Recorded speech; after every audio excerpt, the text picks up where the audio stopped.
الحمد لله نحمده ونستعينه ونستغفره ونعوذ بالله من شرور أنفسنا وسيئات أعمالنا من يهده الله فلا مضل له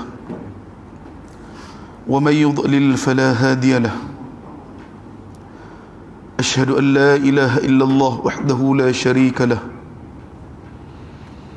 وأشهد أن محمدا عبده ورسوله قال الله تعالى في القرآن الكريم بعد أعوذ بالله من الشيطان الرجيم يا أيها الذين آمنوا اتقوا الله حق تقاته ولا تموتن إلا وأنتم مسلمون أما بعد. Hari Jumaat dikasihi sekalian, alhamdulillah, syukur kita pada Allah Subhanahu wa taala atas nikmat yang Allah Subhanahu wa taala kurnia kepada kita semua, kekuatan dan kesihatan untuk kita sama-sama mengabdikan diri kepadanya. Malam ni insya-Allah kita sambung dia mengaji kita muka surat 289. Cuma sebelum pada tu, minggu lepas kita baca berkenaan dengan iddah bagi perempuan yang diceraikan sebelum pada disetubuhi. Iddah perempuan yang diceraikan sebelum pada disetubuhi. Maknanya orang yang nikah, lepas tu maknanya tak lelaki tak ada bersama lagi, ada masalah lagu mana, bercerai. Jadi bagi mereka ni tidak berhak lelaki untuk menghitung masa iddahnya, sebab tak setuh ke, tak setubuh. Jadi bila tak ada iddah, seolah-olah tidak boleh dirujuk. Betul kali cuma tak boleh rujuk lah, bukan tidak ada tempoh iddah. Jadi sebenarnya untuk orang-orang yang menceraikan isteri sebelum pada setubuh, maka itu dipanggil talak bain. Talak bain memang talak yang tak boleh dirujuk. Jadi maknanya lelaki ni kalau nak semula dia kena menikah baru. Kalau nak kelik dia kena menikah baru lah.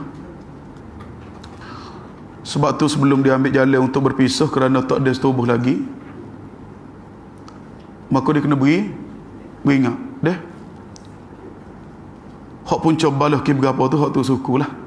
Cuma sebelum daripada dicerai isteri je, sebelum pada disetubuhi, maka dia kena tahulah benda ni.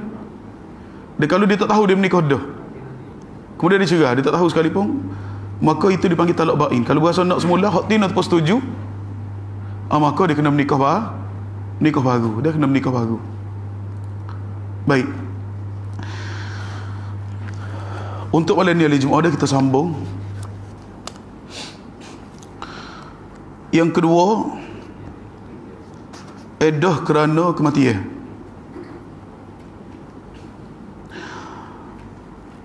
Perempuan yang beriddah kerana kematian suami, maka wajib ke atasnya melakukan perkara-perkara yang berikut. Kita dah baca sikit minggu lepas, lepas tu kita berhenti bawah tu ke. Kita ambil atas balik. Pertama, iaitu berkabung atas kematian suaminya. Iaitu dalam arti kata berkabung, tidak berhias dan tidak mengenakan bau-bau. Minggu lepas baru kita sebut, malam esok ke tu sudah mengajar di sebuah masjid ahli Jumaat hajat minahai. Ahli Jumaat hajat minahai. Bila hajat minahai, buah, jadi itu bila cerita tajuk ni. Ada ahli Jumaat tu bila cerita macam-macam cara kefahaman orang tajuk iddah mati tok lelaki ni.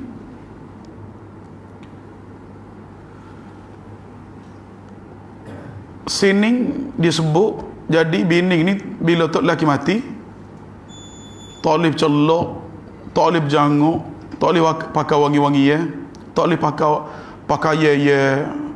Kalau dia punya baju tu menarik perhatian orang. Orang Kelantan panggil nyelang ke mana? Tak. Tak boleh. Tapi hadis yang kita baca berkenaan dengan bolehnya untuk mereka-mereka yang keluar daripada rumah untuk keperluan hidup mereka, kelangsungan hidup. Mungkin tok lelaki mati dah, tinggal anak-anak, kalau hamba tak kerja, pahanak siapa dia nak sara? Dari sudut agama maknanya nak tobek tadi boleh, tapi dengan syarat betul pergi kerja lah. Habis kerja kelik. Takut sudah habis kerja gak duk main duk Aeon Mall. Mana? Pergi makan atas tu. Duk main musim shopping window. Tak boleh lah. Cuma tengah-tengah duk buat dengan ahli jemaah masjid dia cerita. Kebetulan ada hamba Allah ni, tok lelaki dia mati. Jadi bini dia ni tak cari kerja, tak tahu cari kerja. Namun dalam masa yang sama dalam edah dia soleh. Tu dia. Bapa kita kata gua nak terbalik lagu tu. Jenis dia lagu tu. Memang minat soleh. Dengan belecunya, dengan bedoknya, apanya kata, tak kena sakit ni. Kena boyak tu kata. Sepatutnya hak tu cari nafkah tak bolehnya. Hak kerja buat ni sekiranya perlu. Hak solat tak boleh, tapi hak ni solat timbuk, cari makan tidur. Jadi balik. Ada juga pahal lagu ni. Minggu lepas kita cerita tu 40 hari. Hak cerita dah. Ya pahal edah ni selama 40 hari saja. Lepas pada tu boleh. Nak pergi mana?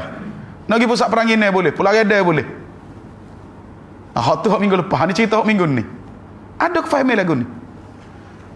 Jadi sebab itulah penting maknanya kuliah-kuliah di masjid ni kita jangan hanya pilih tajuk dalam kuliah.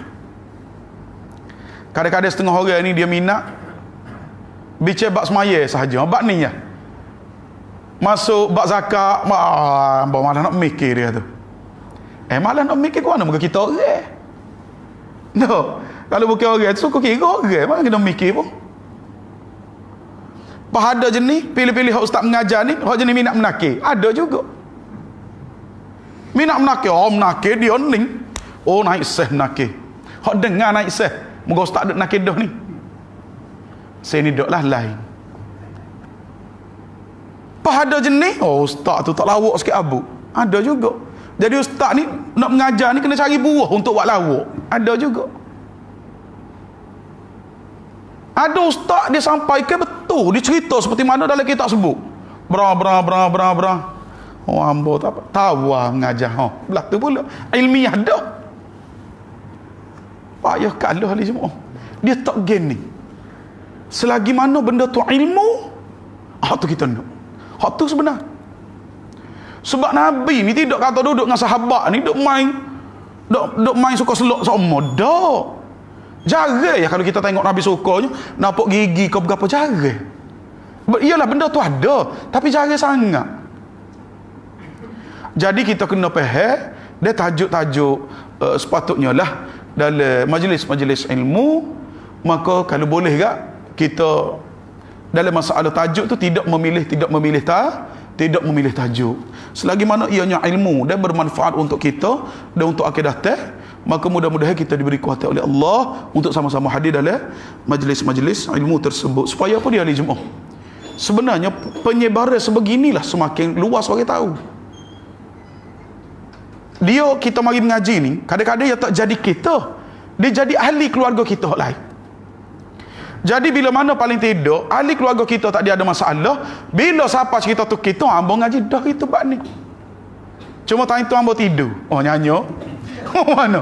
Dak ngaji dah dulu cuma time tu hamba jenera. Dak bukan saja jenera. Moga kerja penat. Kalau lolah tak ada. Kelik di rumah 5:30 dah. Nak makan nasi. Baru sudah semaya sampai kunel lebih makan nasi. Pas tengok jam duk senggeng sebentar tengok jam suku pukul 7 dah. Tak ada nak rehat.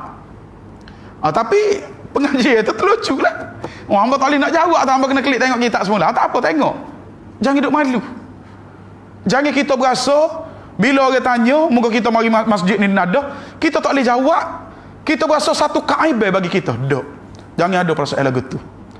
Cuma nafsu tak boleh. Nafsu ni dia akan debek demo kalau ayat tak tahu jeng. Pagi kita malam masjid boh. Jeng kalau mari lagu tu. Dia kena kata, tak tahu hamba tak tahu, hamba kena balik-balik. Hamba kena cakap semula. Oh, hak tu lagi bagus. Itu lagi utama. Baik. Jadi kita kata sini ahli Jumaat paling tidak bila mana ada di kalangan ahli keluarga, sahabat-sahabat kita ada masalah lagu ni. Ada masalah bila mana tok lelaki mati tak ada 4 bulan 10 hari, contohnya tobik rumah dah. Tobik bukan dasar keperluan. Pergi jalan situ, pergi jalan sini, makan angin situ, makan angin sini. Jadi kita selaku orang hak ngaji dah ni, maka tugas kita pada masa tu ahli Jumaat untuk beroyak. Kalau kita berasa nak royak dia, moga dia orang tina tak boleh. Suruh orang tina rumah royak. Sepatutnya tak kena lagu tu. Hak kenanya lagu ni. Hak boleh hak ni hak tak boleh dan sebagainya. Melainkan kalau dia tobik juga rumah, pergi duduk rumah anak, disebabkan kalau duduk suara dia punya keselamatan dia bahaya. Tu suku kira lah. Ada terancam dia punya nyawa dia. Disebabkan kawasan ni kawasan berjahat ramah. Curi, pecah rumah dan sebagainya. Jadi takut dia tu tadi terdedah pada bahaya. Jadi gitu di rumah anak, maka pada masa tu maka boleh. Tapi saja-saja puas duduk rumah ni nak pergi jalan rumah anak ni pula. Nak pergi rumah anak ni pula. Nak pergi rumah anak tu pula. Maka pada masa tu kita kena nasihat. Faham molek. Insya-Allah. Baik. Kemudian hari Jumaat atau dalam masa yang sama dia pakai pakaian warna dia terang. Duk jauh tu tengok siapa dia tu. Bini mula ni tak ada 14 hari. Kena tegur. Ataupun sama ada bagi dalam masa yang sama bercelak, bersolek atau memakai barang kemas, sama ada emas, perak atau selainnya. Jika perempuan tersebut melakukan perbuatan sedemikian, maka hukumnya adalah dosa.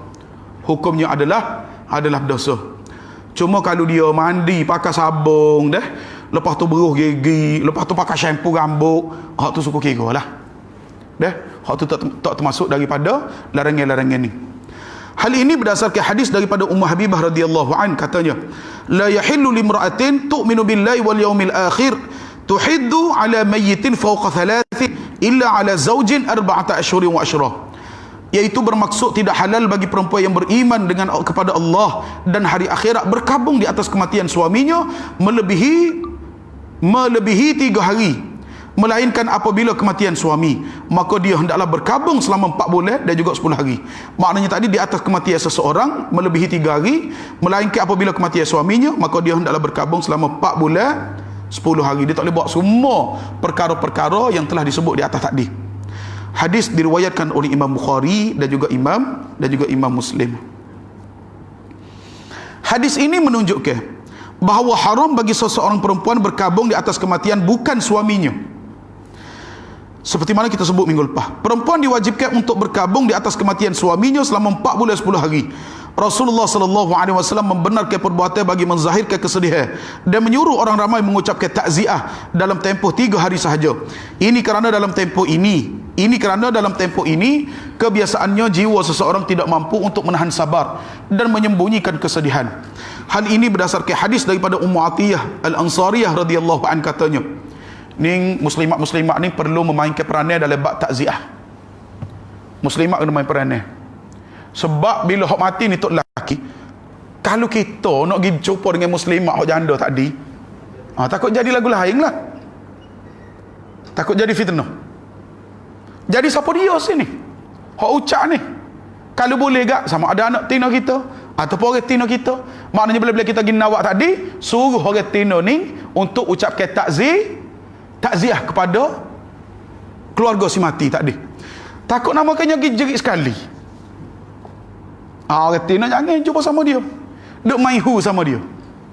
Jadi sepatutnya kita hak ginilah, royak dia berdoa, royak dia bersabar, dia harapkan ganjaran daripada Allah. Mati ni bagai Tuhan tetap belaka dah. Cuma hak gi awal ni tiket dia awal pada kita.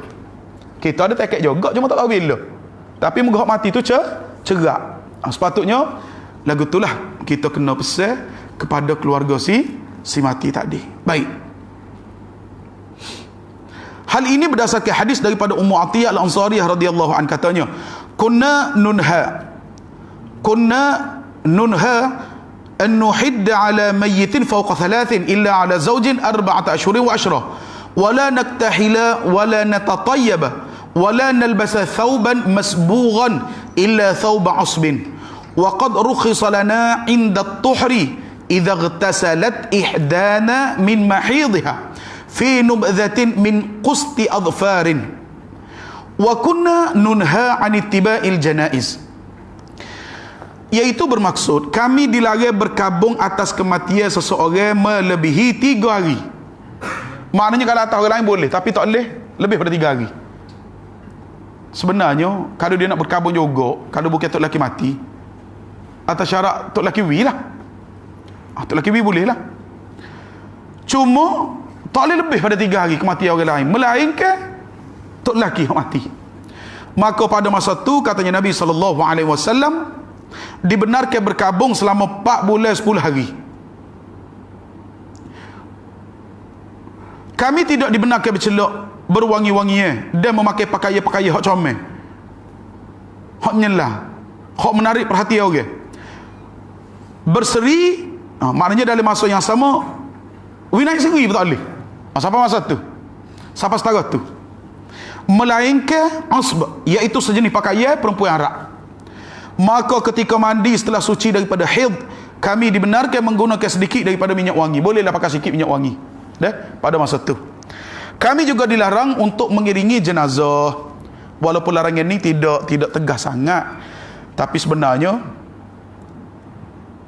iring jenazah ni untuk perempuan yang mati suami memang tak boleh pun. Dah ledah dah tu kira tu.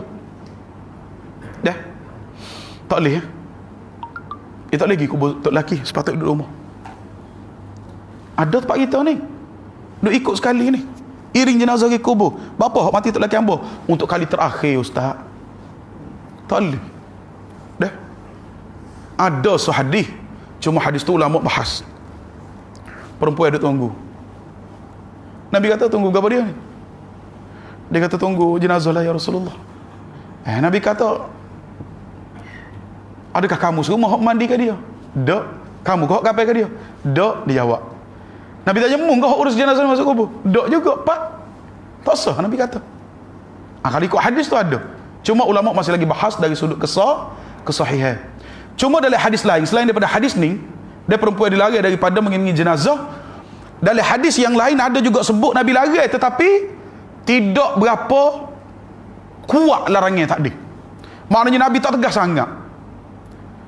Gini, kalau nak pergi, maknanya hak mati tok laki tu tak boleh pergilah. Kalau anak tino hak lain nak pergi boleh, tapi jangan duk gelewak dengan orang nak uruskan jenazah lah. Jangan duk gelewak.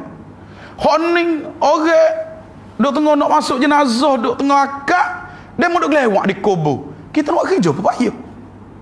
Ni kena faham, kena royak. Maknanya kalau boleh pengurusan jenazah duduk jauh supaya tidak berlaku ikhtilat, tidak berlaku percampuran di antara lelaki dan perempuan. Pada masa tu hak ning di antara kerek berlaku. Bila mana kalau kita pergi ke perkuburan. Jadi sini sebaik-baik masing-masing kena nasihat ahli keluarga masing-masing. Dalam bab iring jenazah ke perkuburan. Maknanya kalau nak pergi juga, hak mana hak boleh pergi tadi, hak boleh tadi, kalau boleh duduk jauh sikit. Kalau boleh duduk jauh sikit. Lepas pada orang selesai, lelaki selesai belakang dah kambuh apa semua dah. Lepas tu kalau maknanya kalau dah bersurai, kalau dia nak masuk, pada masa tu selesai. Baik. Hadis ni diriwayatkan oleh Imam Bukhari dan juga Imam Muslim. Baik. Nasabahlah kami juga dilarang untuk mengiringi jenazah. Iring jenazah ni maknanya laki je, kalau dia pergi kat capu tak kena sakit lah. Nombor 2 di Jumaat, wajib menetap di rumah yang didudukinya selama tempoh iddah. Selama tempoh iddah. Minggu lepas kita mengaji hak tajuk bab cerah. Hak malam ni tajuk hak mati tok laki. Hak mati tok laki. Isteri tidak dibenarkan keluar melainkan ada keperluan seperti mana yang dijelaskan sebelum ni. Maknanya serupa. Dia kena duduk di rumah. Hal ini berdasarkan hadis daripada Zainab binti Ka'ab bin Ujrah. Annal Furai'ata bint Malik bin Sinan wa hiya ukhtu Abi Sa'id al-Khudri radhiyallahu anhuma. Akhbaratha annaha ja'at Rasulullah sallallahu alaihi wasallam tas'aluhu an tarji'a ila ahliha fi Bani Khudrah. Abu Sa'id al-Khudri dia nama Nama dia punya, kita kata sini, Bani dia ni Bani Khudrah. Baik. Wa anna zawjaha kharaja fi talabi a'budillahu abaqaw hatta idza kana bitarafil qudumi lahiqahum faqataluhu. Sedih dah cerita ni. Qalat fasa'altu Rasulullah sallallahu alaihi wasallam an arji'a ila ahli fa inna zawji lam yatruk li maskanan yamlikuhu wala nafaqatan. Qalat faqala Rasulullah sallallahu alaihi wasallam na'am. Qalat fansaraftu hatta idza kuntu fil hujrati aw fil masjidi ناداني رسول الله صلى الله عليه وسلم أو أمر بي فنوديت له فقال كيف قلت؟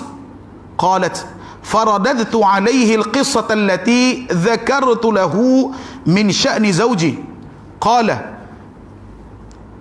امكثي في عليه القصة التي ذكرت له من شأن زوجي قال امكثي في بيتك حتى يبلغ الكتاب أجله قالت فاعتددت فيه 4 أشهر وعشرة قالت فلما كان عثمان أرسل إلي فسألني عن ذلك فأخبرته فاتبعه وقضى به.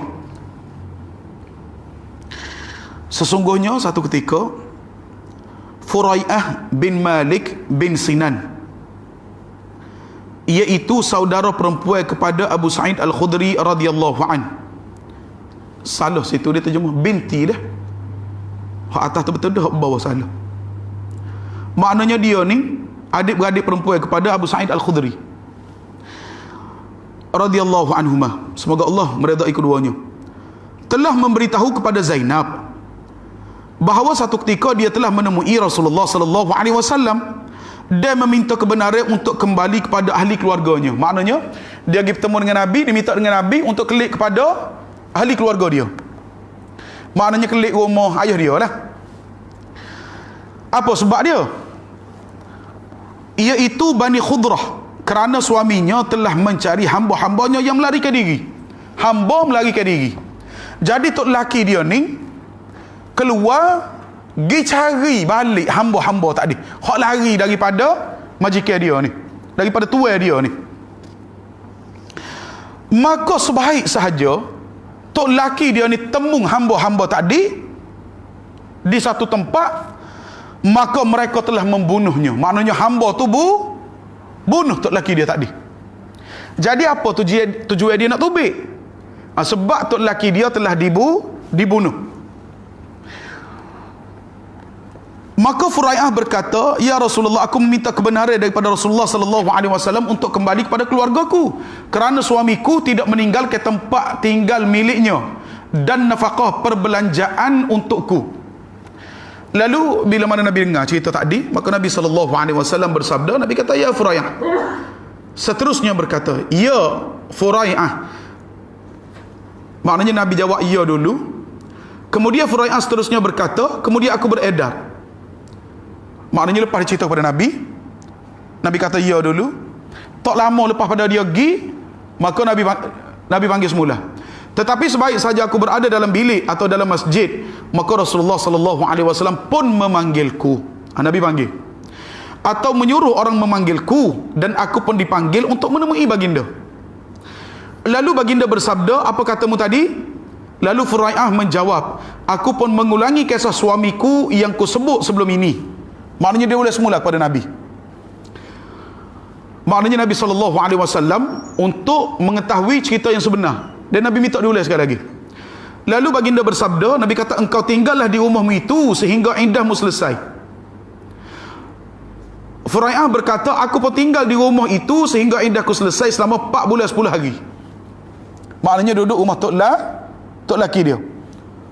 Sambung Furai'ah lagi, ketika pemerintahan Sayyidina Uthman radhiyallahu an, dia telah mengutus seorang untuk bertanya perkara itu kepadaku. Aku pun memberitahunya, dan Uthman membuat penghakiman seperti mana cerita aku tadi. Maknanya Sayyidina Uthman dia buat penghakiman berdasarkan apa yang berlaku pada Furaiyah radhiyallahu anha. Baik. Jadi sini bila mati tok lelaki, maka sepatutnya dah isteri tadi tinggal di rumah suaminya selama 4 bulan 10 hari. Lepas pada tu baru bicara lah. Dah lagu mana rumah dan sebagainya, ataupun dia nak klik rumah, bicara balik lah lagu mana waktunya.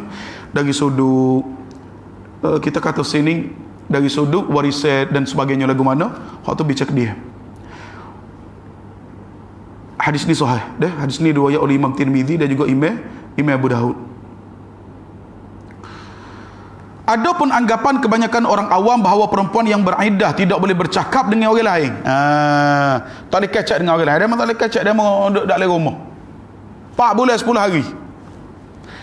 Dan orang lain juga tidak boleh mendengar suaranya, maka ianya adalah tidak berasas. Tidak berasas. Maknanya kalau ada orang duk cerita lagu ni, dia mau tak boleh kecak dengan orang, dia mau kena senyap ada di rumah 4 bulan 10 hari. Macam mana kita? Mana 4 bulan 10 hari hari Jumaat? Tak. Baik. Hal ini sama sahaja, sama ada dalam iddah ataupun di luar daripada iddah. Baik. Kesimpulan berkenaan dengan hukum iddah. Kesimpulannya, kesemua jenis iddah mempunyai beberapa persamaan hukum, iaitu haram keluar daripada rumah yang disediakan semasa iddah, melainkan terdapat keperluan. Ada keperluan, boleh. Perempuan yang beriddah kerana kematian pula mempunyai hukum yang berasingan, iaitu wajib berkabung atas kematian suaminya dengan tidak memakai wangi-wangian, perhiasan dan lain-lain lagi, seperti mana yang telah dijelaskan sebelum pada ni. Perempuan yang dicerai dengan talak raj'i ataupun talak ba'in. Talak raj'i hak boleh rujuk semula, talak ba'in hak tak boleh rujuk dah. Dan perempuan yang mengandung, maka wajib mendapat tempat tinggal dan semua jenis nafkah. Semua. Baik. Maknanya dalam tempoh tadilah, dia dalam tempoh selagi mana dia mengandung, selagi mana sebelum pada melahirkan anak. Cuma bila beranak, ada nafkah pula untuk anak tadi tu. Bukan lepas untuk bini saja, untuk anak. Lepas bini tu pun, lepas habis hadah tadi, anak tu dia menyusu. Sebab tu ada perbahasan kita sebut minggu lepas. Sekiranya isteri tadi minta untuk bayar susu diwi kepada anak tadi, kalau dia letak syarat, baca dah sebelum ni, maka tak lelaki kena ikut tu. Kena ikut. Baik. Orang kita bila selesai, bukan masalah hak tu, masalah nafkah anak tak wida. Ada moga ada hak tanah hak milik bini cara tak boleh. Dia boleh tuntut balik, boleh geripuk kepada jawatan hal ehwal agama. Ni tok lelaki yang bawa lagu, bekas tok lelaki buat lagu ni, boleh tuntut hak balik. Cuma mungkin ada orang kita tak tahulah, dia menyebabkan dia duduk rumah je lah, duduk kerja sendiri untuk besar anak dan sebagainya. Sepatutnya suami tadi kena beri nafkah untuk anak tadi sehingga dia besar. Malaysia kita umur berapa ni? Cuma 18 berapa? Baik. Kemudian, sekiranya perempuan yang diceraikan dengan talak bain itu tidak mengandung, maka dia hanya berhak mendapat tempat tinggal sahaja. Dia berhak dapat tempat tinggal sahaja tanpa sebarang nafkah. Baik. Penutup terakhir. Perbincangan tentang iddah diakhiri dengan penerangan tentang perkara yang penting. Banyak dari Jumaat nak kaki saja. Dah? Baik. Dah habis insya-Allah. Iaitu seseorang perempuan haram berkabung atas kematian ahli keluarga, sama ada lelaki atau perempuan, selain daripada suaminya. Jika perkabungan ini dilakukan, ia merupakan bentuk amalan jahiliyah pada zaman dulu kala. Amalan jahiliyah hari Jumaat. Mudah-mudahan ahli agama bersuaralah dalam tajuk ni. Dalam tajuk iddah lebih 3 hari selain daripada kematian suami. Kena sebut kepada pemerintah dan sebagainya supaya pemerintah tahu hukum. Dah? Baik. Tugas besar lah, satu tugas yang besar lah. Dah, mufti dan juga qadhi. Kemudian ketika itu perempuan yang kehilangan kaum kerabatnya, sama ada lelaki atau perempuan, maka dikehendaki memakai pakaian berwarna hitam atau yang menyerupai untuk menunjukkan kesedihan. Perempuan itu juga dilarang menghadiri tempat-tempat awam dan sebarang pesta atau perayaan selama setahun ataupun lebih. Kemungkinan terdapat di kalangan mereka yang hanya berpura-pura sedih di hadapan orang ramai. Maka hal ini kerana sepanjang tempoh setahun itu kemungkinan dirinya tidak lagi berasa sedih dan juga berduka cita. Perbuatan berkabung dalam bentuk ini jelas bertentangan dengan perintah Rasulullah sallallahu alaihi wasallam. Hal ini berdasarkan hadis daripada Ummu Habibah radhiyallahu an.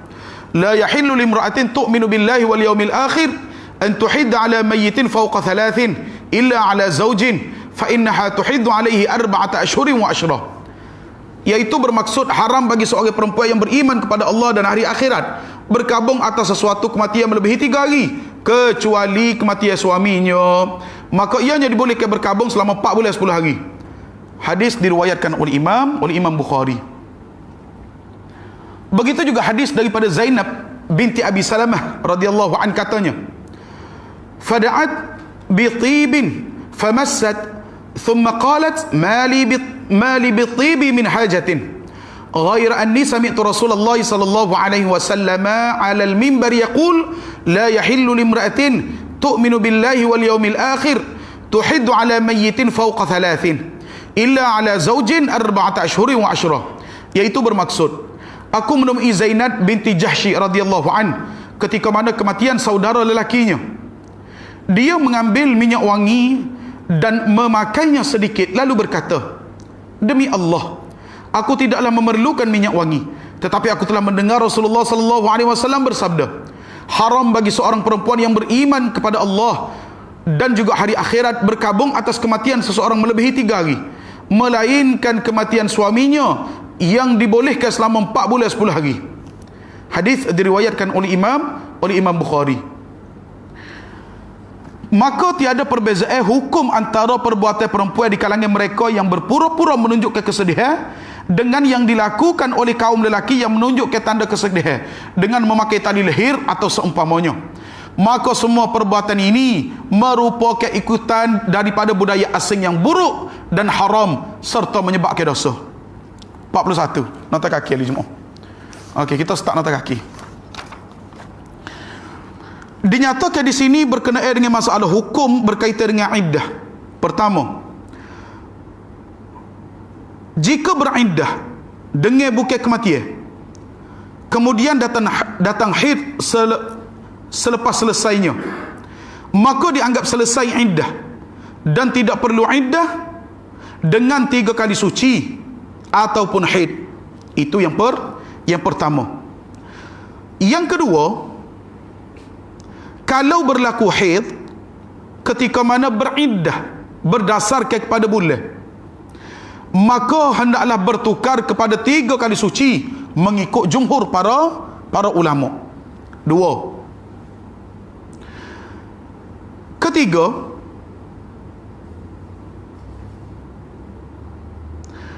mazhab Maliki menyalahi jumhur berkenaan dengan iddah wafat, iaitu wajib daripada nikah yang fasid, yang mana khilaf padanya, bukan yang sepakat padanya, seperti mana nikah isteri yang kelima ataupun seperti nikah kelima isteri. Baik, itu yang ketiga. Yang keempat, pengiraan iddah dengan berdasarkan bulan qamariyah.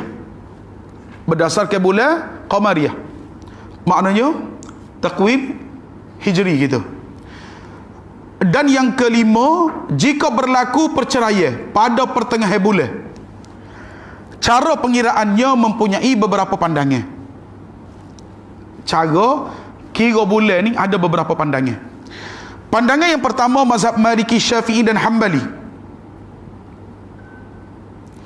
serta riwayat daripada Abi Yusuf, dikira dengan 2 bulan dan hilal, atau anak bulan yang keempat digenapkan 30 hari.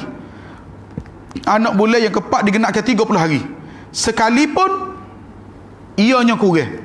1. Ni pandangan Maliki, Syafi'i, Hambali dan juga Abu Yusuf. Pandangan yang kedua, begitu juga iddah kewafatan dengan bulan, maka ia hendaklah beriddah bagi bulan yang tidak sempurna dan hari-hari dan bulan-bulan yang lain dengan anak bulan. Maka disempurnakan bulan yang pertama dengan bulan yang terakhir. Pandangan yang kedua. Pandangan yang ketiga, iaitu pendapat Imam Abu Hanifah, riwayat Abu Yusuf dan juga Ibnu binti Asy-Syafi'i. Iddah dikira berdasarkan hari jika iddah daripada talak hingga 90 hari. Hingga 90 hari. Daripada iddah, iaitu wafat, 130 hari. 3 dan 9, 12, lepas tu capur 10 hari. Hak mula-mula saat ni kalau talak, maknanya 3 kali suci. Lebih kurang 3 bulan lah. 3 bulan, lebih kurang 90 hari. Yang keempat, iddah dengan sebab kelahiran, dengan syarat anak keluar atau menyerupai mengikut bidan sekalipun keguguran. Maknanya iddah sebab kelahiran. Bila beranak, maknanya anak tadi keluar, sama ada anak tu hidup ataupun anak tu meninggal, hak tu suku kira lah. Sebab sini dia punya syarat dia kelahiran. Maka inilah pendapat Hanafi, Syafi'i dan juga Hambali. Dan yang kelima, sepakat ulama ialah iddah selesai dengan keluar semua anak. Maknanya situ sepakat. Bila mana anak tadi dilahirkan, maka iddah dikira habis dia punya tempoh iddah dia. Yang keenam, jika keluar sebahagian anggota anak, maka masih belum habis iddah. Sebahagian baru tobik. Inilah pendapat Syafi'i kerana tidak dianggap sempurna lagi. Hambali dan Maliki pada yang mu'tamad. Pandangan yang ketujuh, banyak ni ahli Jumaah. Berapa belah? 17. Baik, tak apalah kita dengar. Yang ketujuh, berdasarkan pandangan Ibnu Wahab daripada Maliki, bahawa habis iddah jika keluar 1/3 daripada anggota anak. Maknanya tobik 1/3, maka dah dikira habis dia punya iddah. Nombor 8, jika anak kembar, ada dua pandangan. Ada kembar 2, kembar 3, kembar 4 ataupun kembar sia. Baik, mazhab Hanafi, Syafi'i dan Hambali tidak habis iddah kecuali keluar anak kembar yang terakhir. Maknanya anak ngesuk tu tobik, mungkin ni mudah kecek tu boleh tahu dah kembar berapa. Maknanya dia kata sini habis iddah bila anak ngesuk tu tobik, barulah habis iddah. Maknanya kalau terlaki nak rujuk lagi boleh. Baik, pada masa tu. Maknanya kalau dah habis iddah, nikah baru pula lah. Dah. Hak tu kalau hak boleh lah. Kemudian pendapat Ikrimah, Abu Qilabah dan Al-Hasan Al-Basri, iddahnya selesai dengan kelahiran kembar yang pertama. Maknanya tobik anak pertama tu dikira habis dah lah dia punya iddah. Baik. Nombor 9, adakah perempuan yang beriddah boleh kahwin selepas selesai bersalin atau suci? Lepas pada bersalin tu tadi ataupun kena tunggu suci dulu baru boleh? Bila? Baik. Hak ni dia nak cerita berkenaan dengan perbezaan pandangan di antara para ulama. Di sini ada dua pandangan. Yang pertama, jumhur ulama dia kata lepas bersalin boleh dah. Jumhur maknanya sebilangan besar daripada ulama berpandangan lepas pada nikah dah boleh. Baik. Yang kedua, pendapat Al-Hasan, Asy-Sya'bi, An-Nakhai dan juga Hammad hingga suci baru boleh. Baik. Nombor 10, dalam kitab Ahkamul Quran oleh Ibnu Al-Arabi menyebut, jika dia memberitahu iddahnya tamat dalam tempoh yang jarang boleh berlaku begitu, maka dalam hal ini ada dua pendapat. Dalam kitab Al-Mudawwanah disebutkan, isteri berkata, aku kedatangan haid 3 kali dalam sebulan, maka kata-katanya boleh diterima jika dia dibenarkan oleh wanita-wanita yang lain. Kedua, dalam kitab Mu'tamad disebutkan, cuma hak ni memang jangan berlaku lah. Dalam kitab Muhammad disebutkan, tidak boleh diterima dakwaan jika berlakunya 3 kali haid dalam sebulan ataupun sebulan setengah. Begitu juga jika terlalu lama terlajak. Baik.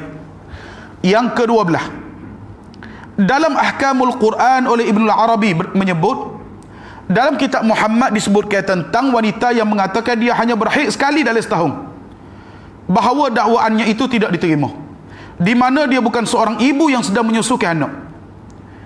Ibnu Muzayyan menyatakan, jika isteri mendakwa haidnya datang lewat, iaitu setahun setelah daripada selesai menyusu, maka dia hendaklah bersumpah dengan nama Allah.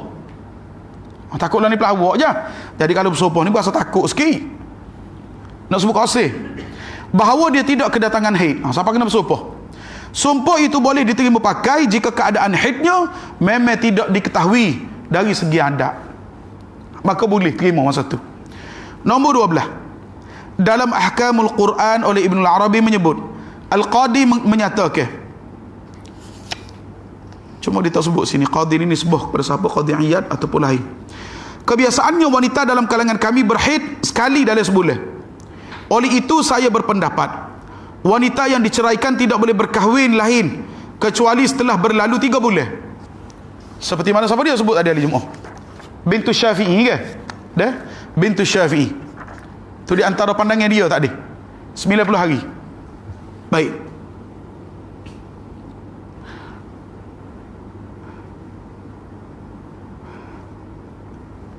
Oleh itu saya berpendapat bahawa yang diceraikan tidak boleh berkahwin lain kecuali setelah berlalu 3 bulan daripada waktu dia diceraikan. Dan tidak perlu ditanyakan tentang talak itu, adakah berlaku semasa permulaan sucinya atau di akhirnya. Yang ke-13, dalam kitab Mu'tamad menyatakan, tidak memadai habisnya iddah dengan sebab keguguran yang hanya bersifat darah ataupun alaqah. Sama ada darah ataupun yang kedua alaqah. Tetapi jika sudah bertukar menjadi budghah, maknanya ia telah berbentuk ataupun bersifat manusia, yang telah berbentuk ataupun bersifat manusia, maka dikata sini seperti yang diberitakan oleh bidan-bidan ataupun doktor-doktor pakar.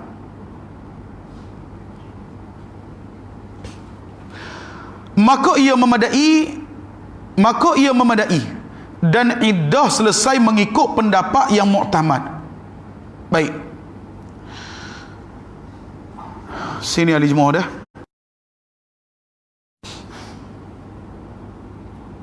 Maknanya sini, alaqah ni adalah segumpal darah. Dah, alaqah ni adalah segumpal darah. Maknanya tak pada lagi habisnya iddah dengan sebab gugur yang hanya bersifat darah, ataupun disebut dengan alaqah. Tetapi jika sudah bertukar menjadi mudghah, iaitu seketul daging ataupun sifatnya, maka itu telah memadai.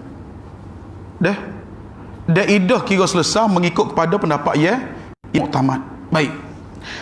Nombor 14, dalam kitab Al-Mu'tamad menyatakan, iddah bagi perempuan yang kehilangan suami mafqud,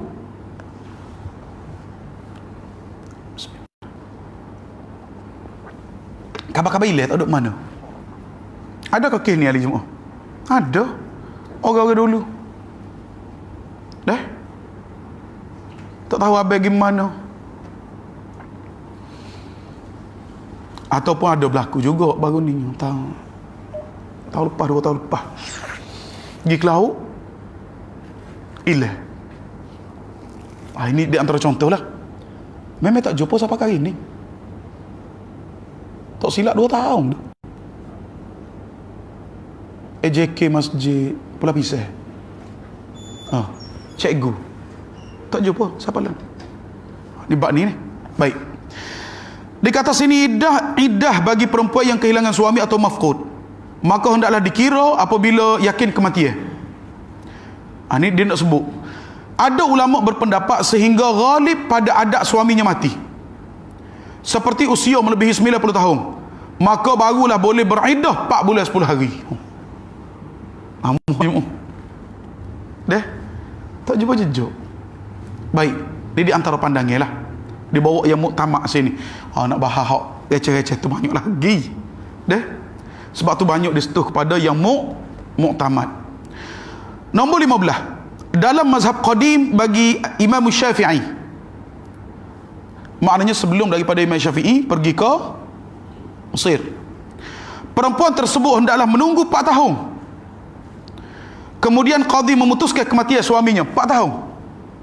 Dia kena tunggu. Maka selepas itu barulah dia beriddah selama 4 bulan 10 hari. 4 tahun selepas pada hilang.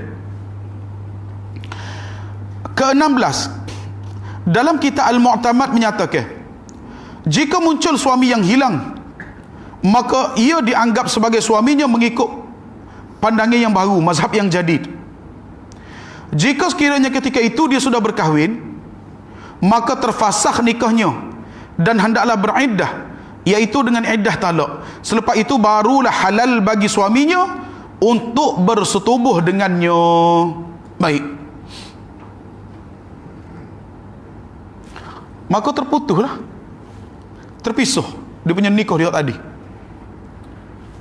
Kemudian hendaklah dia beriddah dengan iddah talak. Sekiranya tok lelaki tu tadi ingat aku tak ada dah, tiba-tiba muncul semula tok lelaki tadi, dia menikah lain dah, maka pisah. Nombor 17, dalam kitab Rawdatul Talibin menyatakan iddah talak dan seumpamanya ada 3 jenis, iaitu quru', bulan dan hamil. Ini iddah talak. Tidak termasuk dalam quru' dalam iddah kematian, dan termasuk 2 yang lain, iaitu bulan dan juga hamil.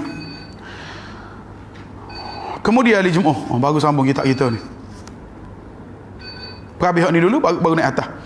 Nombor 18, dalam kitab At-Tatimmah menyatakan memasukkan mani tidak mewajibkan iddah kerana bukan gambaran persetubuhan. Tak dikira setubuh. Perbuatan memasukkan mani. Benda mari lagu ni kadang-kadang payah juga nak kilah ke lain, takutnya tak siapa faham.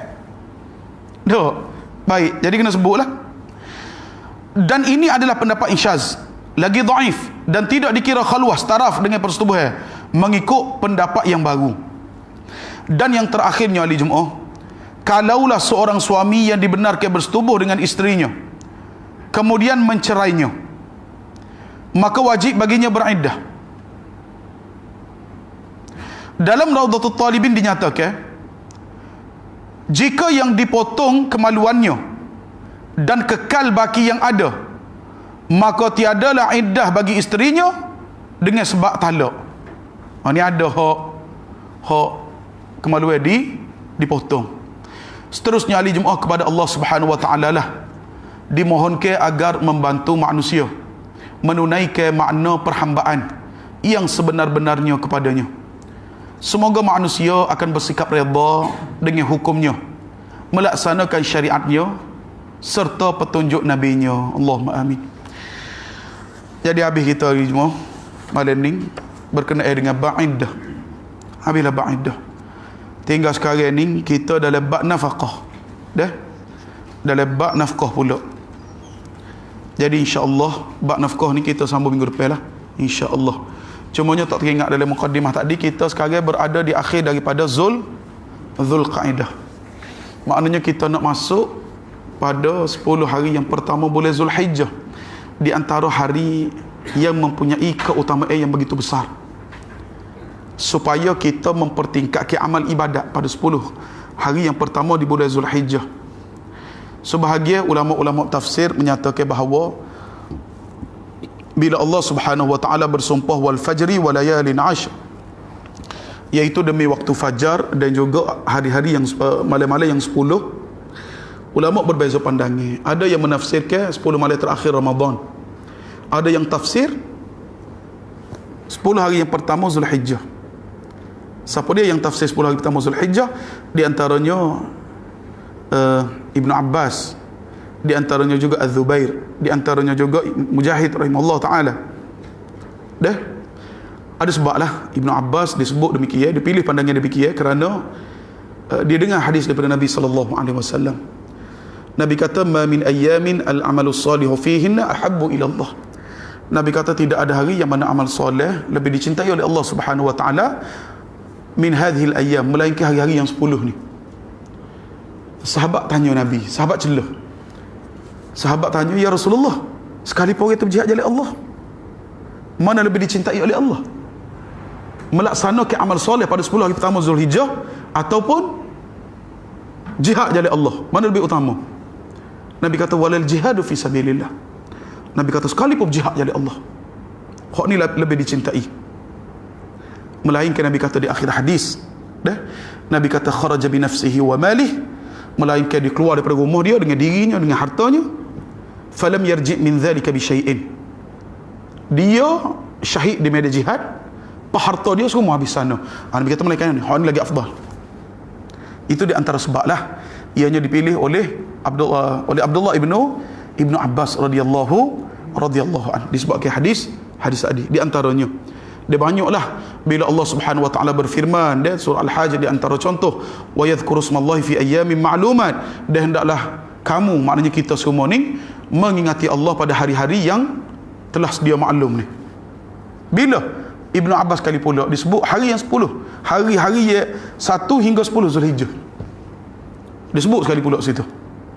Lepas tu hadis daripada Abdullah ibnu Umar pula, bila Nabi sebut kepada sahabat, sebut kepada Abdullah ibnu Umar, Nabi sebut berkenaan dengan hari-hari yang lebih dicintai oleh Allah, amal-amal soleh dilakukan padanya. Lalu Nabi sebut kepada Abdullah ibnu Umar, fa'akthiru fihinna minat tahlili wa takbiri wa tahmidi. Nabi kata, hendaklah kamu perbanyak ke berapa dia? Tahlil la ilaha illallah, takbir Allahu akbar, tahmid walillahil hamd. Maknanya masuk hari yang pertama. Kita berapa hari ni? 24 Zulqaidah ada. Maknanya ada lebih kurang seminggu lagi lah, lebih kurang lah, kena balik cek takwim balik lah. Maknanya kita disunnahkan untuk perbanyak ke la ilaha illallah Allahu akbar walillahil hamd, la ilaha illallah Allahu akbar walillahil hamd. Hak ni yang dipanggil takbir yang mutlak. Hak ni baca zikir yang dipanggil sunnah yang mutlak, yang tidak diikat dengan masa dan juga cara. Sebab di sana ada yang beberapa hadis yang akan sebut, di antaranya hak pagi raya haji lah, pagi sehari sebelum raya, hari ke-9 Zulhijjah, dia dah disunatkan untuk kita bertakbir. Hak tu ramai-ramai lah lepas pada sembahyang fardu tu. Hari ke-9, hari ke-10, 11, 12, 13 ada 3 hari tasyrik. Hak tu hak muqayyad, hak tu diikat. Hak ning ni 10 hari pertama ni adalah yang mutlak. Dan mudah-mudahan ahli Jumaah kita diberi kekuatan oleh Allah Subhanahu wa taala untuk tingkatkan amal ibadat kita, insya-Allah dah. Untuk akhirnya aku qauli hadza wa astaghfirullah. Ya.